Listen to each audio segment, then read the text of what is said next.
Al contraer matrimonio, la idea de los bienes de cada uno, si serán o no comunes, si determinaremos algo diferente, sin duda es muy importante. Evidentemente el afecto, el amor, es el eje cardinal de la unión, pero no podemos obviar las cuestiones de índole económica. En ese sentido, el proyecto de Código de las Familias ofrece alternativas que son muy interesantes y que usted merece conocer. Vamos a hacer hoy un primer programa sobre ese tema. Acompáñenos, ya comenzamos. Buenas noches.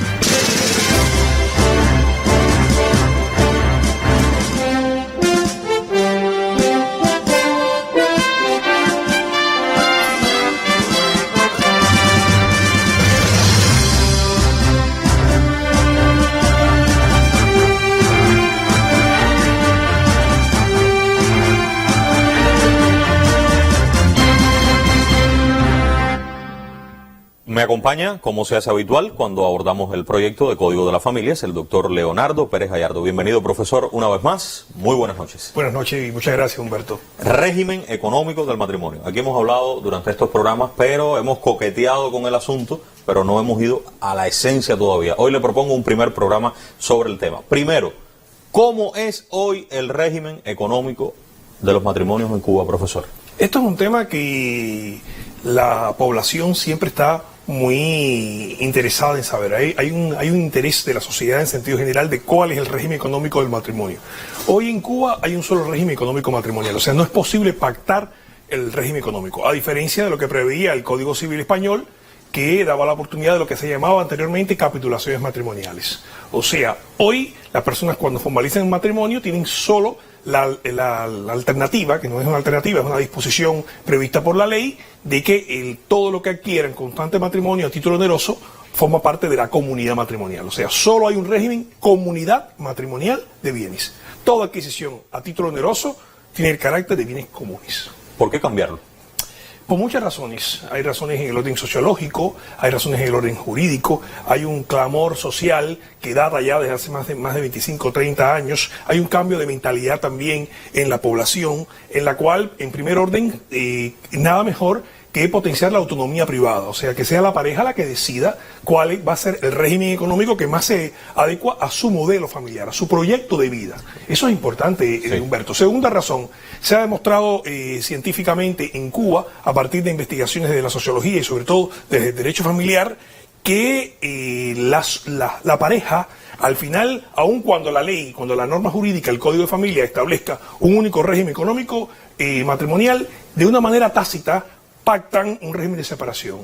Los notarios, que son censores sociales, autorizamos escrituras públicas de compraventa de bienes inmuebles, sí, compraventa de vehículos automotor, como un paradigma, un ejemplo de bienes muebles en la sociedad cubana. Y la mayoría de las personas que compran los bienes, compran para uno solo de los cónyuges, o sea, declaran el carácter privativo que tiene el dinero que aportan. Eso demuestra también que de una manera, digamos, silenciada, la pareja decide que van a comprar bienes para cada uno de ellos para evitar que, si hay una crisis matrimonial, posteriormente tenga que liquidar esa comunidad. Además, las suegras intervienen los cuñados, intervienen los hermanos, que actúan ¿en qué sentido? Pues son los que colaboran con una parte u otra para comprar bienes a nombre de terceros. Vamos a tratar de entenderlo de otra manera. El régimen económico del matrimonio es uno solo y es comunidad matrimonial de bienes en el código de hoy. Ustedes están proponiendo una modificación donde prime la autonomía de la voluntad, pero con límites, porque hay reglas generales de las cuales vamos a hablar. Porque lo que ocurre es que, a pesar de que el código establece ese solo régimen, las personas buscan alternativas. Y si van a comprar, por ejemplo, usted lo ha dicho, un vehículo, dicen, no, un momento, estoy casado, pero yo solamente soy el que aporta. O también pudiera ser que esa compra se realice con otra persona como titular. Y en definitiva, el código lo que está buscando es solucionar todo eso. Le propongo que me presente a la invitada. Buscar alternativas. Sí, alternativas. Esa es la filosofía del código, buscarle alternativas. Y nada mejor que estas alternativas. Vamos a verlas ahora. Pero le invito a que me presente a la invitada. ¿Por qué usted ha propuesto que venga? Ya sería la segunda invitada que traemos, no desde la capital. Porque es que se generan muchos de estos temas desde el debate académico, no solo en La Habana, sino en muchísimas universidades del país. Además, el protagonismo que han tenido los profesores universitarios. La profesora Nileidi Storga Hernández, doctora en Ciencias Jurídicas, profesora y auxiliar de Derecho Civil y de Derecho de Familia en la Facultad de Humanidades de la Universidad de Pinar del Río, y además se doctoró en el tema de pactos matrimoniales. En este tema. Y por lo tanto, perfecto, no hay ninguna autoridad en Cuba que ha prestado más atención en estos últimos 5 años, digo, autoridad científica, que la profesora Torga. Vamos con ella entonces, le invito a que se siente. Bienvenida, profesora, un placer. Gracias por venir desde Pinar del Río hasta aquí para compartir con la teleaudiencia de todo el país. Tenemos hoy en el proyecto solo la comunidad matrimonial de bienes, en el código vigente. Sin embargo, el proyecto ya abre esto e incluye otras 2 propuestas. Vamos a ver cuáles son las 3 y les propongo un breve comentario sobre cada una de ellas para comenzar y después en el programa iríamos con más detalle. O sea, las 3 alternativas o variantes a la hora de contraer matrimonio serían la comunidad matrimonial de bienes, la que tenemos hasta hoy, la separación de bienes o el régimen mixto. Profesora, comunidad matrimonial de bienes, ¿qué comentario tendríamos? La comunidad matrimonial de bienes, como se concibe en el proyecto de Código de las Familias, de manera general no dista sustancialmente de lo que tenemos vigente en el Código de Familia, de manera que propone que se creen 3 patrimonios, uno propio de cada uno de los cónyuges, como venía sucediendo hasta el momento de la formalización del vínculo, y un tercer patrimonio que se integrará con bienes comunes en dependencia de el carácter con que se puedan clasificar a partir de la regulación del proyecto. Entonces, en el régimen de comunidad matrimonial, el elemento distintivo es que a los patrimonios privativos de cada uno de los cónyuges se sumaría un tercer patrimonio que ayudaría a solventar la vida económica de ese vínculo. Intento traducir. Antes del matrimonio tenía mis bienes, la otra persona de la pareja tenía los suyos, eso se mantiene, pero se incorpora entonces todo lo que a partir del matrimonio venga a la vida de ambos y eso sería lo común. ¿Es así? Exacto. Bien, vamos a ver la segunda variante, profesor, entonces quiero su comentario. Separación de bienes. Muy brevemente, ¿qué significaría? Sí, la posibilidad de la separación de bienes es una alternativa que tiene la pareja antes de formalizar el matrimonio, de determinar que todos los bienes que adquiera, incluso invirtiendo dinero, o sea, a título oneroso, va a ser de cada uno de los miembros de la pareja individualmente. O sea, no forman una masa ganancial o una masa comunitaria. De modo que cada uno va a tener la administración y la disposición de bienes. El día que la pareja, pues por una razón, pues lleve a una ruptura de la vida marital o por la muerte de uno de los cónyuges, no hay nada que liquidar. Porque por supuesto cada cual tenía la administración de los bienes de los que tenía antes del matrimonio y de los que va a seguir teniendo durante el matrimonio. Todos los bienes son bienes privativos de un cónyuge o de otro cónyuge. Ese es el elemento que caracteriza al régimen de separación. Y el tercero sería el mixto.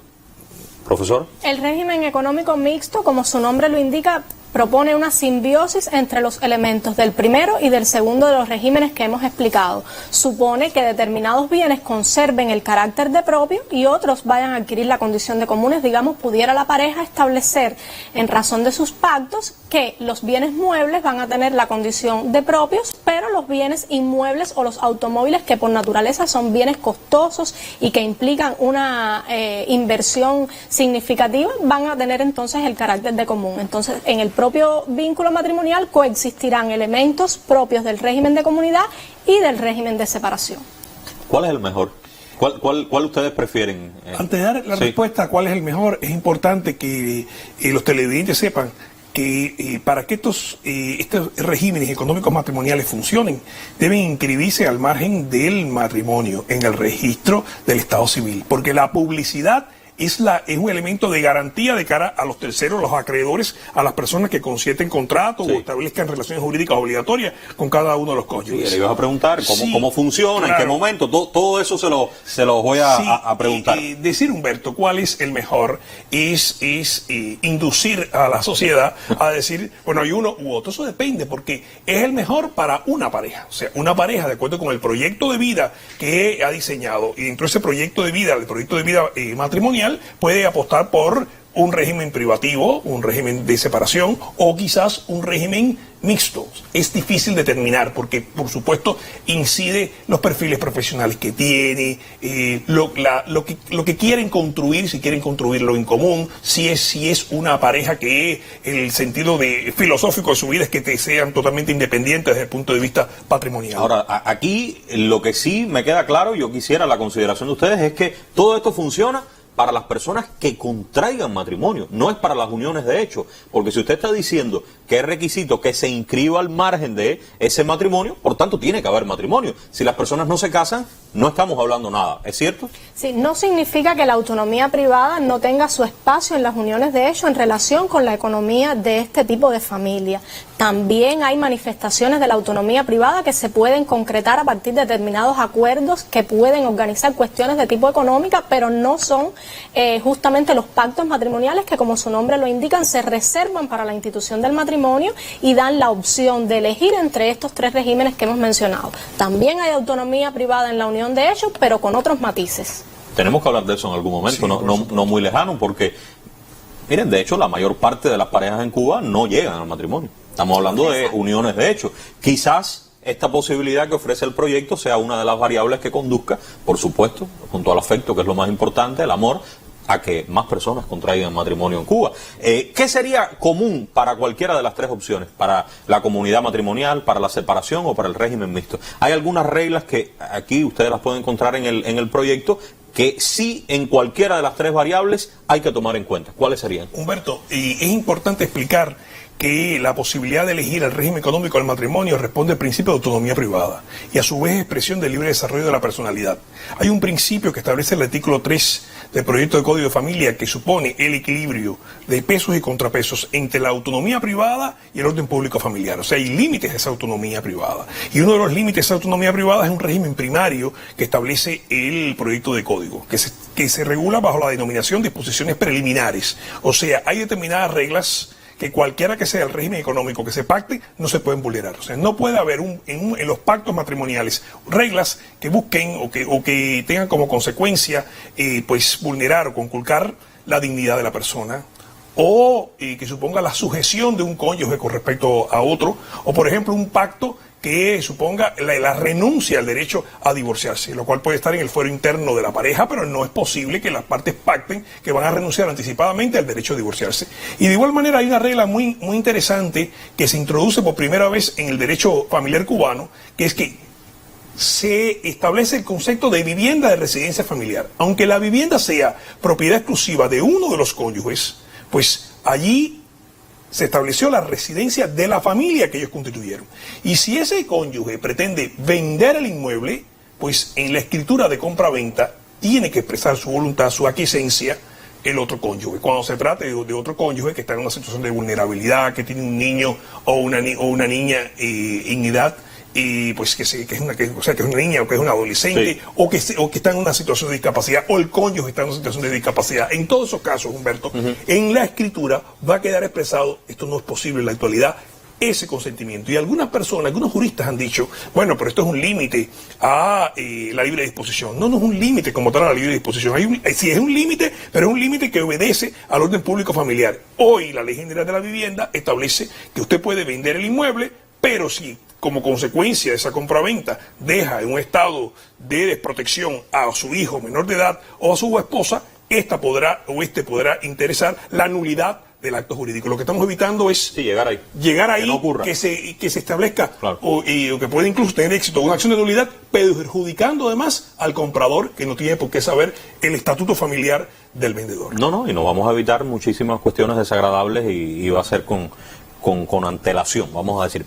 Vengan conmigo, porque recuerden que son tres opciones.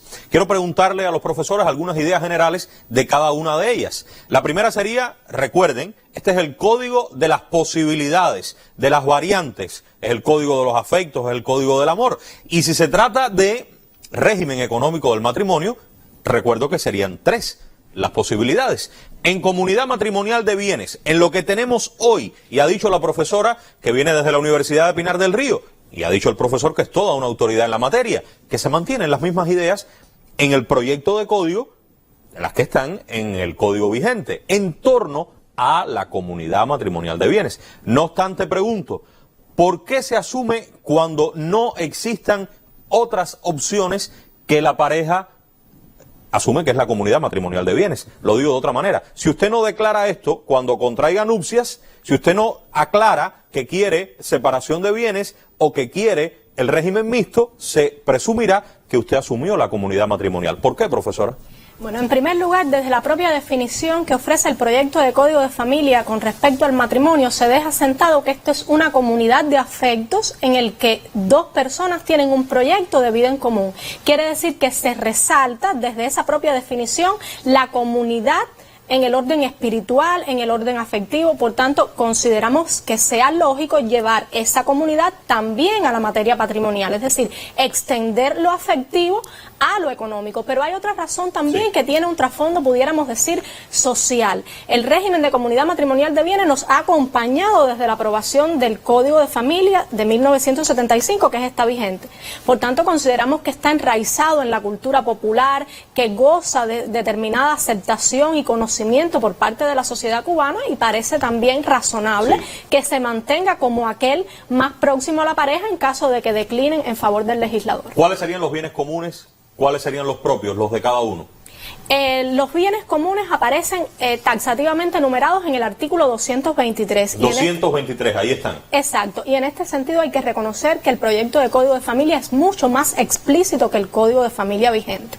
Pudiéramos estar mencionando en este sentido los salarios, los ingresos que se obtengan con motivo del trabajo o de la seguridad social o cualquier otro de esta naturaleza, los que se obtengan como consecuencia de la subrogación real de bienes comunes, es decir, hay un bien que es común, se vende o se permuta, el resultado de esa enajenación conserva el carácter de común, se incorpora en el proyecto. Tenía una casa antes de contraer matrimonio. Permuto la casa, la nueva sigue siendo mía. ¿Es eso? Exacto. Perfecto. Y bueno, como hablamos de bienes comunes, estaríamos diciendo que si un inmueble común se permuta, Lo pues mismo sucede. ese conserva el carácter de común.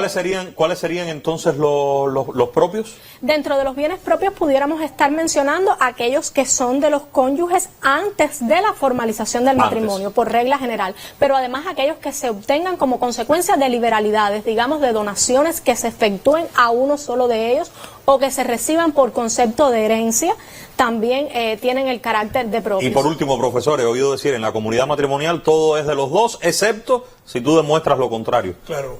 Sería la última pregunta. Claro, la carga probatoria se invierte, o sea, aquel de los cónyuges que quiera probar que el bien es propio, necesariamente, o sea, el que lo alega tiene que probar la existencia del carácter si no propio. lo pruebas de los dos. Si no, ¿por qué razón esa presunción de comunidad? O sea, si el matrimonio es una comunidad de afecto, si el matrimonio está sustentado en un amor común, se sobreentiende también de que no solo pueden ser los derechos personales, sino también los derechos de contenido patrimonial. Ese es el motivo por el cual se presume una comunidad matrimonial de bienes y se presume que todos los bienes que se adquiere constante matrimonio, o sea, continuo el matrimonio, se adquiere para esa comunidad, a menos que se demuestre el carácter privativo, o sea, a menos que se pruebe el carácter privativo, ya sea por la aportación o porque las partes lo han exteriorizado por vía extrajudicial, o sea, en vía notarial, o que se pruebe en vía judicial. Bueno, vamos a hablar de la separación de bienes. Miren, estas son ideas generales. Yo creo que cada una de estas variantes merecería más de un programa incluso. Aquí lo que estamos es planteando las cuestiones esenciales de cada una de las tres opciones que ofrece el proyecto de código como regímenes o regímenes económicos del matrimonio. La separación de bienes. La primera pregunta que tengo que hacer es, bueno, si escojo la separación de bienes, ¿lo puedo separar todo sin ningún límite? ¿Qué me dicen? Bueno, es que de hecho si ha sido la voluntad de los cónyuges o de los futuros cónyuges, porque esta disposición se realiza antes de la formalización del matrimonio, pues evidentemente habrá que respetarla solamente con los límites que mencionaba el profesor y dentro de los que no se incluye ninguna que pudiera afectar este tema. Puede libremente estipularse que los bienes van a ser separados independientemente de la naturaleza que tengan. Incluso uno de los integrantes puede disponer que absolutamente todo sea del otro integrante de la pareja, profesor. Mire, en principio eso depende de lo que ellos han pactado. Pudiera determinar, digamos que las partes pudieran determinar, por supuesto, si los bienes son a título privativo, o sea, cada cual lo adquiere con su dinero propio, cada uno de los bienes tendría un carácter privativo. Lo que no es posible decir que, todo lo que se adquiere constante matrimonio tiene un carácter privativo de uno solo de ellos, a menos que se adquiera para uno solo. Porque fíjese, en la actualidad, con dinero común, se puede comprar un bien que va a tener un carácter privativo. Lo que pasa es que en la actualidad eso supondría una deuda para la comunidad matrimonial el día que se disuelva el vínculo matrimonial. Eso no es posible en un régimen de carácter privativo, porque en un régimen de carácter privativo no va a haber en modo alguno una situación de comunidad. Sin embargo, sí opera en el régimen de comunidad. O sea, hoy la pareja puede decir, vamos a invertir del dinero que tenemos en común y el automóvil es para mi esposa.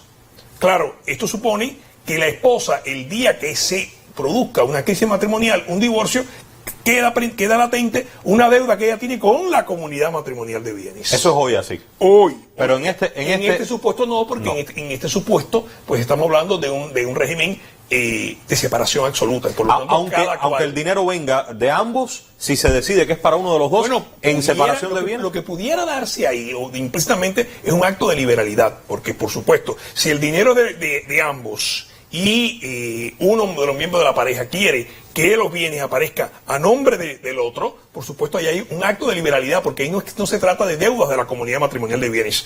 Los cónyuges pueden decir, bueno, el dinero que yo voy a invertir, el dinero que yo voy a tener durante la vida matrimonial, todo lo quiero invertir en que la otra parte de la pareja lo quiera. Pero ahí sí es importante, Humberto, determinar que no haya asimetría, que esto no suponga en modo alguno un acto de humillación, una situación en la que haya un desequilibrio patrimonial, porque fíjense que en este orden, para intentar paliar las asimetrías que puede haber por razón de los regímenes económicos matrimoniales, incluso en razón de la comunidad matrimonial, cuando hay un desequilibrio patrimonial entre los miembros de la pareja, se establece la pensión compensatoria, que es una alternativa para evitar que, como consecuencia de que uno de los cónyuges ha sido a lo largo de la vida, por ejemplo, la mujer se ha dedicado a la actividad doméstica y el marido ha sido durante la vida marital un pequeño o mediano empresario. Bueno, pero es que sin duda alguna hay que darle un avalúo al trabajo doméstico. Y esa manera de evaluar económicamente el trabajo doméstico supone un resarcimiento, y ese resarcimiento se revierte a través de la pensión compensatoria. Por eso es tan importante. ¿Eso es novedoso también?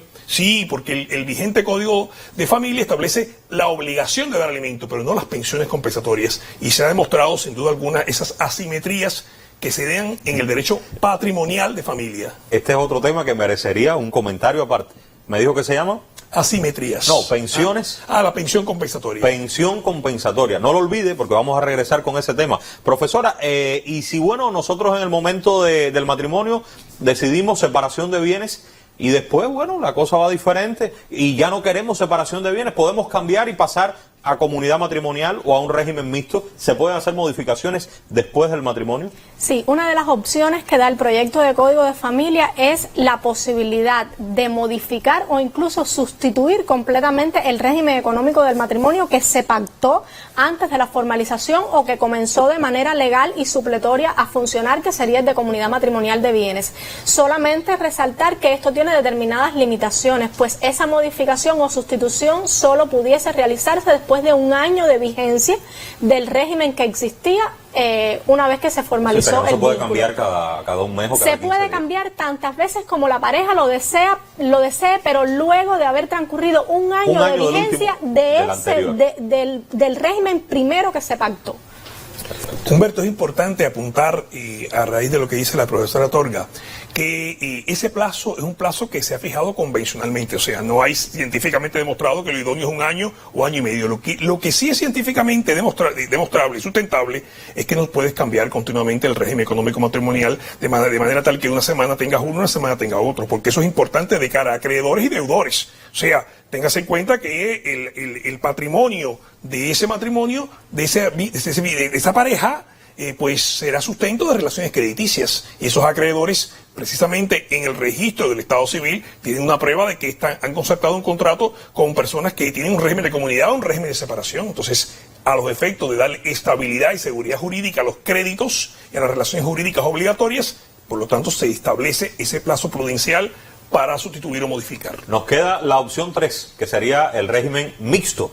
Y tengo estas preguntas en torno al mixto. ¿En qué consiste? ¿Cuáles serían las reglas? ¿Puede extinguirse también el mixto y pasar a alguno de los otros dos? ¿Qué me dicen? Ya lo anunciábamos al inicio del programa en qué consiste el régimen mixto. Asimismo, el proyecto lo define de una manera muy simple. Sencillamente es la combinación, la simbiosis de elementos del régimen de comunidad matrimonial de bienes y del régimen de separación. En tanto es la unión de ambos regímenes, las reglas también se van a combinar en dependencia de lo que las partes decidan. Si los bienes muebles se van a regir por el régimen de comunidad, pues entonces serán operables en este sentido las reglas de dicho régimen. Y si los bienes inmuebles lo serán por el régimen de separación, pues tendrían que entrar a jugar las normas de este régimen. No podemos decir que hay un desarrollo en el proyecto de Código de Familia de las reglas de este sistema, porque precisamente consiste en la combinación de los y esa combinación puede ser asimétrica, desigual, muchas cuestiones por comunidad y solo una en el régimen de separación, o viceversa, todo en separación y solo una cuestión en comunidad. ¿Qué me dice? Pudieran perfectamente ahí. O sea, no tiene que haber un equilibrio. Sí, porque ahí a diferencia de la pregunta que formulaba anteriormente en el régimen de separación, ahí no se queda en una situación de asimetría en la posición de las partes. Lo que sucede es que aquí ellas pueden establecer que todo sea separación y quizás los bienes inmuebles o el bien inmueble que adquiramos en Cuba, porque puede ser que el elemento que lleve a la pareja a decir que hay un régimen mixto, que diga, bueno, los bienes que se adquieran en Cuba se van a adquirir en un régimen de comunidad matrimonial, y si los que se adquieran en el extranjero, un régimen de separación. No se olvide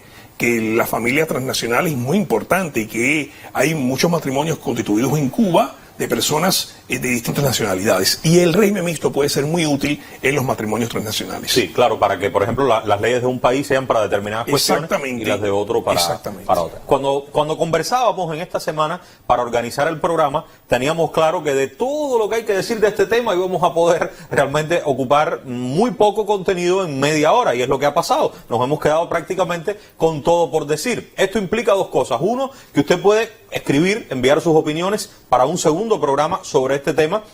Hay un elemento sobre el que también queremos realizar un programa completo, y es el que tiene que ver con la vivienda. Fíjense, aquí el elemento vivienda dentro de este régimen que ofrece tres variables en la economía del matrimonio, las cuestiones patrimoniales. En la realidad actual de Cuba puede ser muy interesante, y por eso, profesor, vamos a invitar también a especialistas en el tema que nos van a acompañar. Pero con la doctora Torga queremos que regrese, si Pinar del Río lo permite, para hablar entonces con más detalle de en qué momento se puede hacer, ante qué autoridad, cómo sería el cambio, cuáles son las implicaciones para uno, para otro. Aquí está la cuestión de los hijos.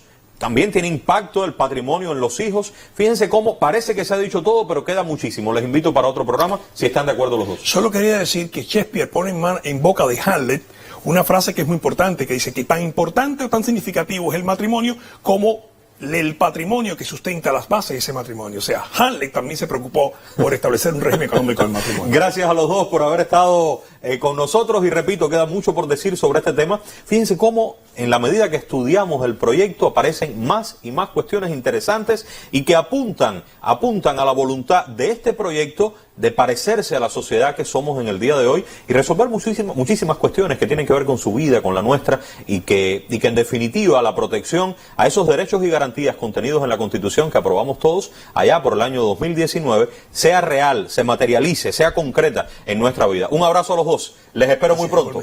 Aunque por ahora es todo. Sí, muy pronto regresaremos.